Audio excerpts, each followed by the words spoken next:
शहर अब जंगल बन गया है? ये सवाल इसलिए पूछा जा रहा है क्योंकि बीते कुछ सालों में इंसानों और जंगली जीवों के एनकाउंटर की घटनाएं बढ़ गई हैं। इस बार जंगली जानवरों से आमना सामना का गढ़ बना है श्रीनगर, जहां एक महीने में 50 बार इंसानों और भालुओं का एनकाउंटर हो गया है। लेकिन मैन वर्सेस बियर का ये एपिसोड काफी दिलचस्प है क्योंकि इंसानी बस्ती में भालुओं के अतिक्रमण की वजह भालुओं की नींद उड़ना है। नमस्कार, आपका स्वागत है जी मीडिया के इस डिजिटल प्लेटफॉर्म पर। मैं हूं आपके साथ कनिष्का मिश्रा। कभी सड़क पर दौड़ता दिखा भालू, तो कभी फुटपाथ पर चलता दिखा, तो कभी दीवार पार करता हुआ दिखा ब्लैक बियर, कभी झील में तैरता दिखा।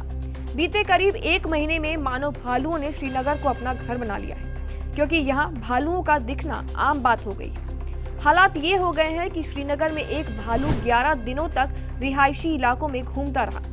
नवंबर के महीने में वन विभाग ने 50 भालुओं को रेस्क्यू किया।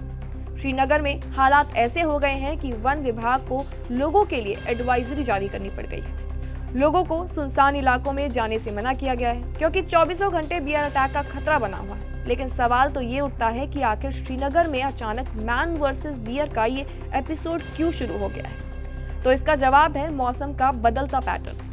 दरअसल आमतौर पर नवंबर के अंत तक श्रीनगर में भारी बर्फबारी शुरू हो जाती है, जिसके बाद भालू हाइबरनेशन यानी शीत निद्रा में चले जाते हैं। लेकिन इस बार कम बर्फबारी की वजह से भालू सोए नहीं हैं। अब भालू जब जागे हैं तो वो खाने की तलाश में हैं और रिहायशी इलाकों में कूड़ेदान के आसपास खाने का सामान तलाशने के लिए भालू अक्सर रिहायशी इलाकों में आ रहे हैं। श्रीनगर में भालुओं से एनकाउंटर की एक बड़ी वजह ये भी है कि भालू शीत निद्रा से पहले ज्यादा मात्रा में खाने की तलाश में रहते हैं।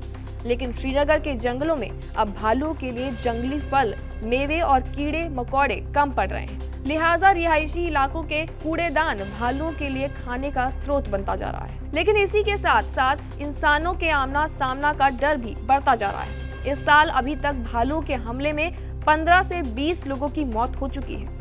श्रीनगर में मैन वर्सेस बियर का डर साल दर साल बढ़ता जा रहा है और अगर जलवायु परिवर्तन की वजह से हो रहे बदलावों को रोका नहीं गया तो सिर्फ श्रीनगर ही नहीं, देश के हर जंगल का इकोसिस्टम बिगड़ जाएगा और मैन वर्सेस वाइल्ड एक नया और आम बात हो जाएगी।